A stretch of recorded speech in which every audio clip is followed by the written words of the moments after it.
All right, everybody, I'm just going to take this time to walk through the problems we saw on our around the room practice during our review. I will also post blank copies of these if you want to try to rework these. It's a little awkward to get these back to you without having the problems in front of you, so hopefully the video will help for that.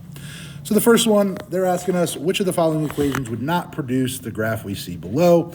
And if we look at the answers, what we notice is that there's some common things. The period for all four of these would be the same. Really, this is a question about transformations, creating the same graph.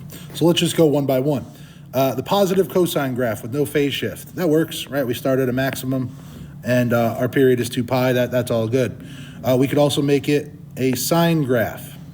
Shifted left, pi over 2, right? We know sine starts in the middle and goes up, so that one would work as well. And then we look at the next one, negative cosine. We know that negative out front would move the starting point of the graph down here. So there's our bad answer. I always like to verify, going backwards. If we were to plug in negative x, well, cosine's an even function. It's the same to the right as it is to the left, so this one would work. T would be our best answer. So let's go look at T. Which of the function has a range of -2 to 8? Well, what they're really asking us for is find the a value and find the d value. The d value is going to be halfway between those 2 points. That's going to be at 3. So now I know d is 3. I can eliminate one answer here. I can eliminate this answer. I can eliminate this answer. I found D. I's got to be the correct answer. So let's go look at I. All right, which of the graph is -2 sine? So that's going to be starting at the middle. And where does it start? It starts pi over 2 to the left. So again, I'm just going to look at each of these curves. Pi over 2 on the first one. Let me reset there. The other thing I notice is that I do have an amplitude, but I do not have any vertical shift. So anything that does appear to have a vertical shift can be thrown out. So this first one on the top left appears to have a vertical shift. The problem on the bottom left also appears to have a vertical shift. So I'm really choosing between these two options on the left. Well, I know that this -2 sine at negative pi over 3 should be at the middle of the graph moving downwards. So if I look, I'm going to zoom way in. This whole section is headed upwards. Whereas this section here, if I were to approximate about there, I could say that's about 2/3 of the way, pi over 3 to the left, and headed down. Therefore, this answer would make the most sense. That has been shifted left, pi over 3, reflected vertically, and with a,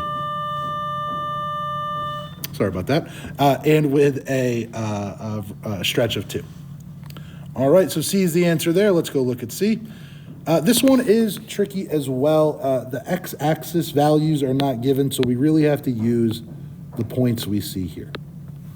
Right, again, what I'm looking at when I look at a problem like this is what's the difference between all the answers, right? So I can see if I have a G value of 0.5, it's going to be one of those two.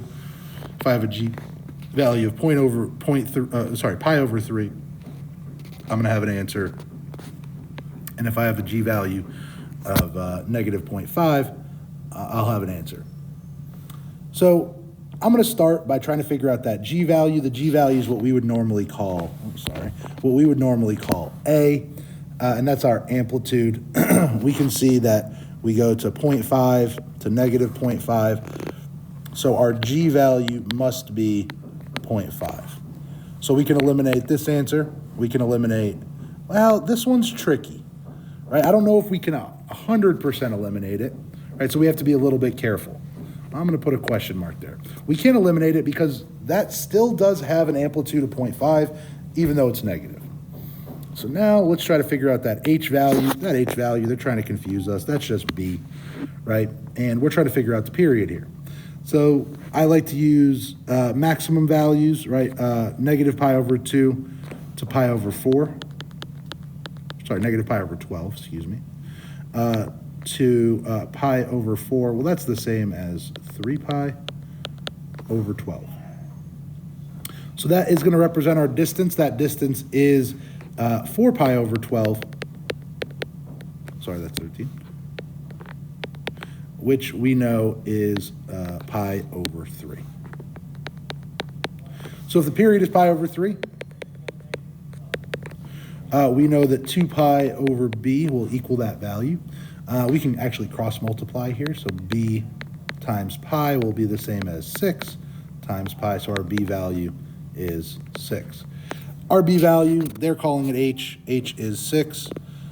So again, now it feels like we can eliminate one answer. All right, now we're getting somewhere. Now we need to figure out, is this function reflected or not? So if we want to know if this function's been reflected, we want to look at the starting point. So we say, all right, what's the phase shift?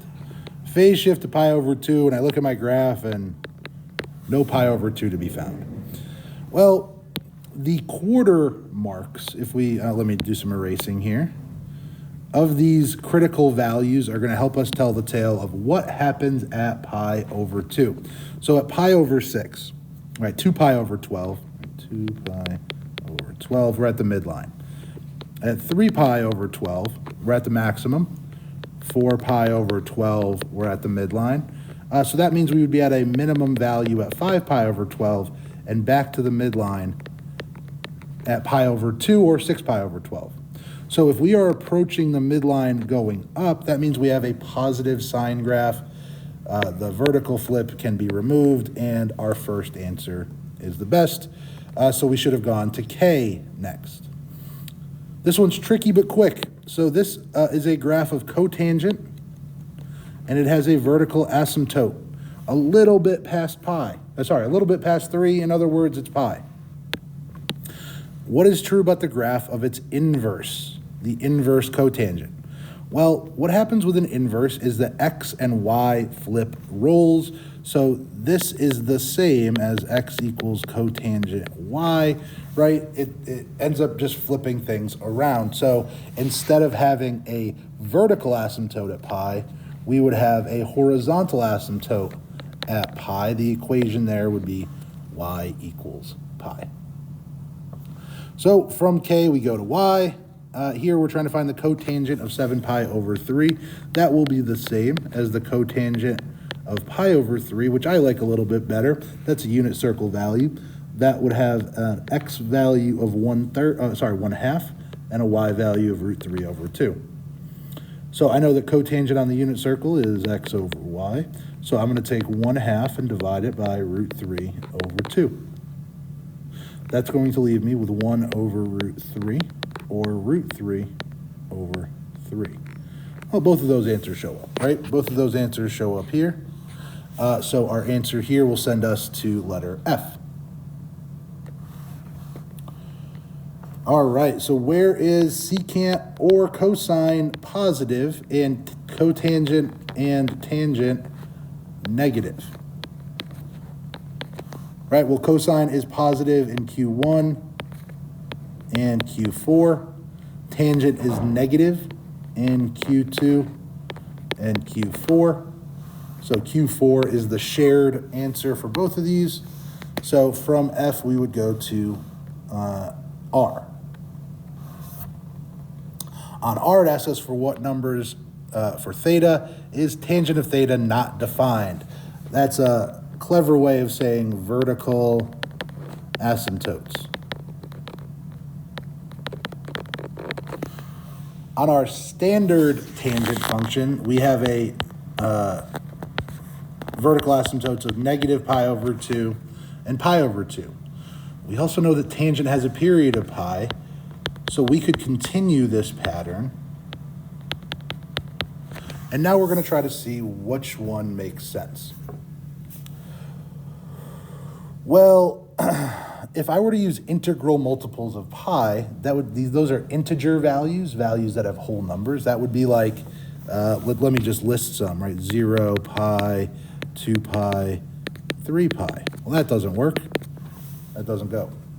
If I were to do odd multiples of pi, right, that would be pi, 3 pi, 5 pi. That wouldn't work. All real numbers, basically that would say is tangent is never defined. That just is a strange thing. Why would we have a function that's never defined? It leaves us with the last one, but odd multiples of pi over 2 should get you an answer that makes sense. What does that mean? Odd multiples. Well, I have pi over 2, that's where I'm going to start. If I multiplied that by 2, that's an even number. I want to multiply it by 3. And then we're going to multiply it by 5.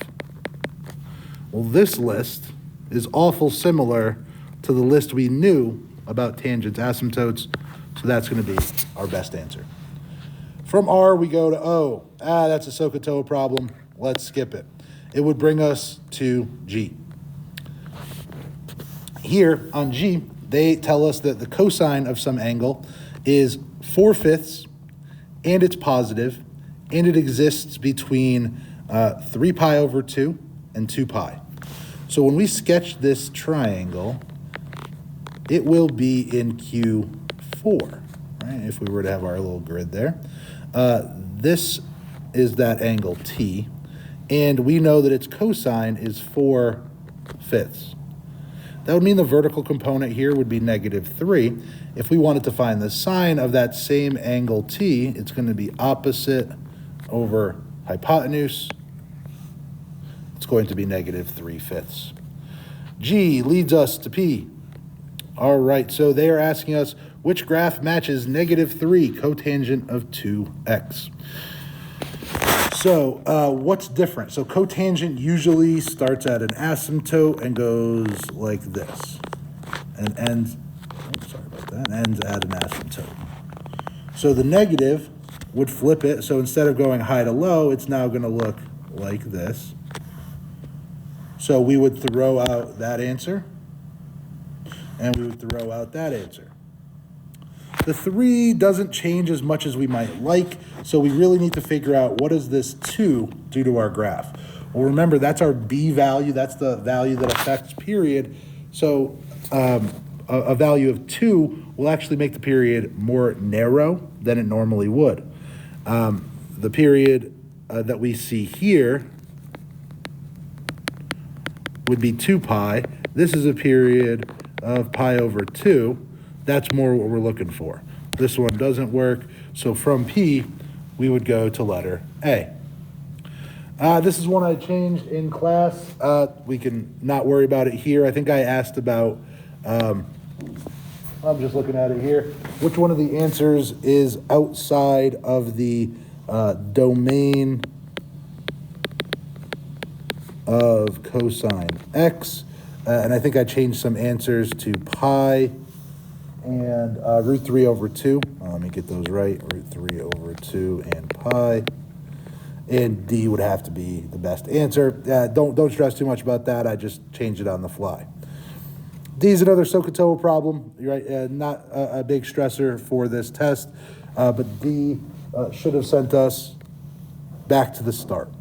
So sticky frog pad, silly phrase, is the order of these letters if you want to kind of reset them and try them on your own. I'll post these problems out there if you want to just take a closer look, but hopefully this video helps you guys make sense of these.